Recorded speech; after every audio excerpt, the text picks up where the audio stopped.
भारत का renewable energy sector अब सिर्फ ज्यादा विंड टरबाइन और सोलर पैनल लगाने तक सीमित नहीं रह गया है। इसके बजाय अब इस बात पर ज्यादा ध्यान दिया जा रहा है कि क्लीन पावर की सप्लाई जरूरत के समय और जरूरत की जगह पर कैसे की जा सके। इसी माहौल में सुज़लॉन की नई स्ट्रैटेजी एक बड़े बदलाव का संकेत दे रही है। कंपनी अपनी ट्रेडिशनल विंड एनर्जी की जड़ों से आगे बढ़कर एक इंटीग्रेटेड रिन्यूएबल एनर्जी प्लेटफॉर्म बनाने की योजना बना रही है, जिसमें wind, solar, battery energy storage system यानी BESS और एनर्जी मैनेजमेंट सॉल्यूशंस भी शामिल होंगे। तो आखिर सुज़लॉन क्यों बदल रही है अपनी 3 दशक पुरानी स्ट्रैटेजी? क्या है सुज़लॉन की 2.0 स्ट्रैटेजी? सुज़लॉन की स्ट्रैटेजी में बदलाव के क्या मायने हैं और सेक्टर की आगे की राह कैसी नजर आ रही है? आइए ये सब जानते हैं। सबसे पहले जानिए कि सुज़लॉन अपनी स्ट्रैटेजी बदल क्यों रही है। देखिए, रिन्यूएबल एनर्जी सेक्टर में एक बड़ा बदलाव हो रहा है। ये सेक्टर एक इन्फ्लेक्शन पॉइंट में है, या यूँ कहें कि एक टर्निंग पॉइंट में है। विंड और सोलर प्रोजेक्ट्स के पार यानी कि इसके बियॉन्ड अब सेक्टर के बीच जो चीज़ें हैं वो होती हुई नजर आ रही है, और इस सेक्टर की भी निगाहें अब विंड और सोलर के बियॉन्ड जाती हुई दिख रही हैं। खासतौर पे जो बड़े ग्राहक हैं उनकी इंटीग्रेटेड क्लीन एनर्जी सॉल्यूशंस पर नज़र है। ये बड़े प्लेयर्स यानी कि डेटा सेंटर्स और जो इंडस्ट्रियल ग्राहक होते हैं, ये बड़े ग्राहक होते हैं जो कि 24 घंटे रिलायबल पावर के ऊपर फोकस कर रहे हैं, ये बड़े ग्राहक। और उसी के हिसाब से आप देखिए तो पूरा सेक्टर जो है वो भी मूव हो रहा है। जब रिलायबल पावर की बात आती है तो विंड और सोलर उसमें नहीं गिने जाते, या फिर इनको वेरिएबल माना जाता है। तो आखिर इनको वेरिएबल क्यों समझा जाता है, पहले वो समझ लीजिए। वेदर की कंडीशंस के हिसाब से अगर आप देखेंगे तो जो बिजली उत्पादन होता है उसमें उतार चढ़ाव देखने को मिलता है, अगर आप सोलर और विंड की बात करें, जबकि एनर्जी स्टोरेज और डिमांड सप्लाई बैलेंसिंग अहम होता जा रहा है। इसी चीज़ को ध्यान में रखते हुए ग्रिड की जो स्टेबिलिटी है उसको सुनिश्चित करना भी काफ़ी ज़्यादा अहम होता जा रहा है। तो इस तरह से कुछ बदलाव जो हैं वो सेक्टर में होते हुए दिख रहे हैं। इस बीच में सुज़लॉन की जो 2.0 स्ट्रैटेजी है वो बहुत अहम हो जाती है, क्योंकि जो अपॉर्चुनिटी बन रही है, जो नया मौका बन रहा है इस सेक्टर में, जो एक टर्न अराउंड हो रहा है या फिर एक जो इन्फ्लेक्शन पॉइंट है, उसका फ़ायदा उठाने के लिए कंपनी अपने आप को रीपोजिशन करने की कोशिश कर रही है। तो विंड टरबाइन मैन्युफैक्चरर से ये company clean energy solutions provided बनने की जो मंशा है वो लेके चल रही है।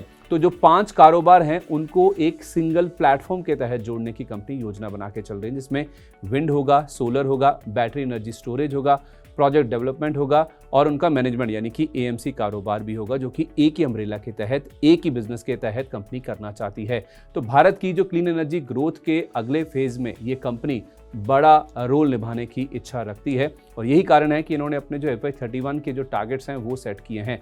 तो बड़ी क्लीन एनर्जी कंपनी बनने का इसका लक्ष्य है, जिसमें 10 गीगावाट का जो सालाना रिन्यूएबल एनर्जी बिक्री का लक्ष्य है वो कंपनी लेके चल रही है, और इसके साथ साथ 70 गीगावाट के रिन्यूएबल एनर्जी प्रोजेक्ट्स और एसेट्स मैनेज करने का भी इस कंपनी का लक्ष्य है। तो खुद की 10 गीगावाट की प्रोडक्शन कैपेसिटी होगी, और उसके साथ साथ अगर आप प्रोजेक्ट मैनेजमेंट की बात करें या फिर एसेट मैनेजमेंट की बात करें तो 70 गीगावाट कैपेसिटी के ऊपर कंपनी की निगाहें हैं।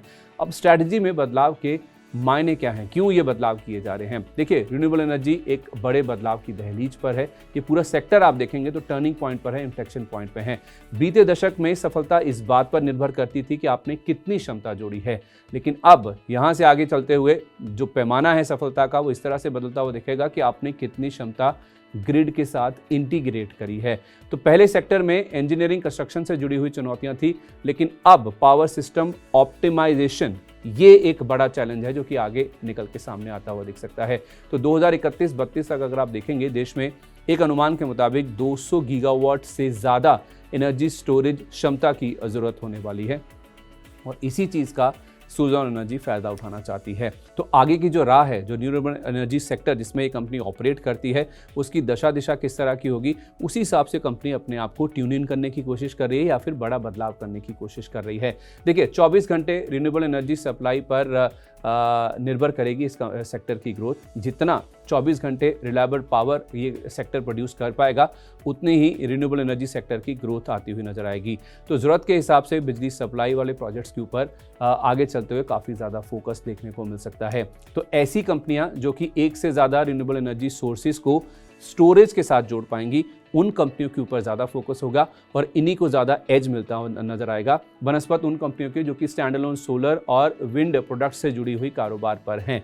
यानी कि जो कंपनियां सोलर के ऊपर या फिर केवल विंड के ऊपर फोकस कर रही हैं, उनसे एक बड़ा शिफ्ट होता हुआ नजर आ रहा है, और शिफ्ट इस तरफ हो रहा है कि energy flow management, BESS operation, बिजली सप्लाई सुनिश्चित करना, जो कंपनियां ये काम कर पाएंगी उनको आगे चलते हुए ज़्यादा फायदा देखने को मिल सकता है। तो क्लीन एनर्जी जनरेशन वाली कंपनियां विजेता नहीं होंगी, बल्कि वो कंपनियां विजेता होंगी, वो कंपनियां विनर होंगी जो कि पावर स्टोरेज कर पाएंगी, उसको मैनेज कर पाएंगी और डिलीवर कर पाएंगी। ये सब काम जो सुनिश्चित कर पाएगा वही आगे चलते विनर साबित होगा। इसी चीज़ को भांपते हुए सुज़लॉन ने एक बड़ा कदम उठाने की कोशिश की है या फिर एक प्लानिंग की है, जिसमें सुज़लॉन 2.0 एक नया इतिहास रचने की कोशिश सुज़लॉन करती हुई दिख रही है। 1995 में ये कंपनी शुरू हुई थी, तो 3 दशक ऑलरेडी बीत चुके हैं और 3 दशक पुराने कारोबार को अब ये कंपनी बदलने के ऊपर फोकस कर रही है, क्योंकि सेक्टर अगर आप देखेंगे तो एक बड़े इन्फ्लेक्शन पॉइंट पर है, एक बड़े बदलाव की दहलीज पर है और उसी को ध्यान में रखते हुए सेक्टर की ग्रोथ का फायदा उठाने के लिए